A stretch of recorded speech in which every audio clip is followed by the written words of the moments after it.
Hello friends, જય હિન્દ જય ભારત સાથે ગીતા ખત્રી યુટ્યુબ ચેનલમાં આપનું હાર્દિક સ્વાગત છે। આજનો વિડીયો નાયબ સેક્શન અધિકારી વર્ગ 3 અને નાયબ મામલતદાર વર્ગ 3ની ભરતી પર ચર્ચા કરવા માટે બનાવવામાં આવ્યો છે। તો વધારે ટાઈમ વેસ્ટ ન કરતા આ વિડીયો જોઈએ। આ અરજીઓ છે તે ખાસ દિવ્યાંગ ઉમેદવારો માટે ખાસ ભરતી ઝુંબેશ માટે કરવામાં આવેલી છે। જાહેરાત ક્રમાંક છે 127/2024-25 નાયબ સેક્શન અધિકારી વર્ગ 3 અને નાયબ મામલતદાર વર્ગ 3ની કુલ 72 જગ્યાઓ માટે માત્ર દિવ્યાંગ ઉમેદવારની પસંદગી માટે ઓનલાઈન અરજીઓ મંગાવવામાં આવી છે। આ અરજીઓ ક્યાં કરવાની છે તો કે ojas.gujarat.gov.in પર, અને તારીખ કઈ છે તો કે તારીખ 1/2/2025થી લઈ અને 17/2/2025 સુધી અરજી કરવાની રહેશે। આ અરજીમાં આ જગ્યાઓ માટે પ્રાથમિક કસોટી સંભવિત તારીખ જે પ્રિલિમિનરી ટેસ્ટ હશે એ ક્યારે હશે તો કે 25/4/2025ના રોજ યોજાશે, અને મુખ્ય લેખિત પરીક્ષા છે તે ક્યારે યોજાશે તો કે જૂન 2025માં યોજાશે। અહીંયા જોઈએ જગ્યાઓનું નામ અને કુલ જગ્યાઓ। તો નાયબ સેક્શન અધિકારી સચિવાલય વર્ગ 3ની કુલ કેટલી જગ્યાઓ છે? 33 જગ્યાઓ છે। ને નાયબ સેક્શન અધિકારી વિધાનસભા વર્ગ 3માં કુલ 1 જગ્યા છે। નાયબ મામલતદાર વર્ગ 3ની કુલ કેટલી જગ્યા છે? 38 જગ્યા છે। અને આ 3ની કુલ કેટલી જગ્યાઓ છે તો કે 72 જગ્યાઓ છે। આવી રીતે ટોટલ 72 એપ્લિકેશન્સ મંગાવવામાં આવી છે।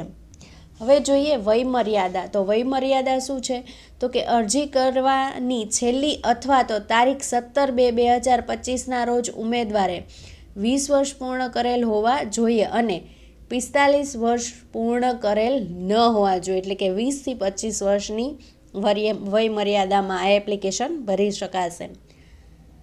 ઉંમર અરજી કરવાની છેલ્લી તારીખના રોજ ગણવામાં આવશે। ત્યાર પછી જોઈએ શૈક્ષણિક લાયકાત। તો શૈક્ષણિક લાયકાતમાં શું હોવું જોઈએ તો કે બેચલર ડિગ્રી કરેલી હોવી જોઈએ, તથા કેન્ડિડેટ પાસે કોમ્પ્યુટરનું નોલેજ હોવું જોઈએ, તેમજ ગુજરાતી ભાષા અથવા તો હિન્દી અથવા તો બંને ભાષા આવડતી હોવી જોઈએ। હવે આપણે વાત કરીએ પગાર ધોરણની।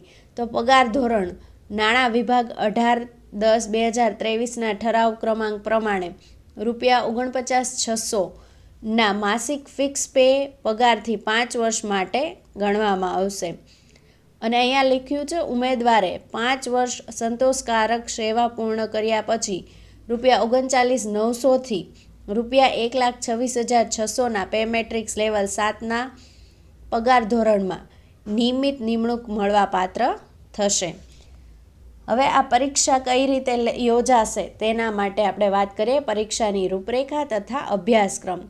આ પરીક્ષા છે એ ક્રમાનુસાર કેટલા તો કે 2 તબક્કામાં યોજવામાં આવશે।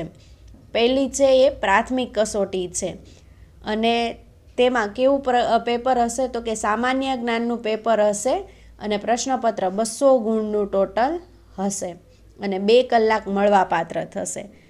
ત્યાર પછી લખ્યું છે અંધ ઉમેદવારે પ્રાથમિક અને મુખ્ય લેખિત પરીક્ષામાં પેપર દીઠ પ્રતિ કલાકે 20 મિનિટનો વળતર સમય આપવામાં આવશે, જેની મંજૂરી પરીક્ષા અગાઉ આયોગ પાસેથી લેવાની રહેશે। અને ત્રીજું, મુખ્ય લેખિત પરીક્ષાના અભ્યાસક્રમમાં કુલ 4 પેપર રહેશે।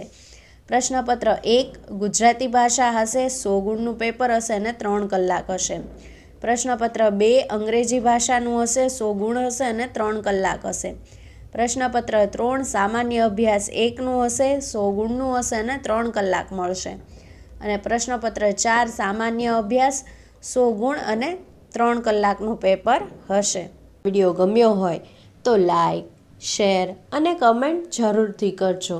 અને હા ફ્રેન્ડ્સ, સબસ્ક્રાઈબ કરવાનું ભૂલતા નહીં। સાથે સાથે બાજુમાં આવેલા બેલ આઇકનને જરૂરથી પ્રેસ કરજો, જેથી કરીને નવા આવનારા વિડીયોની નોટિફિકેશન મળતી રહે। Thank you.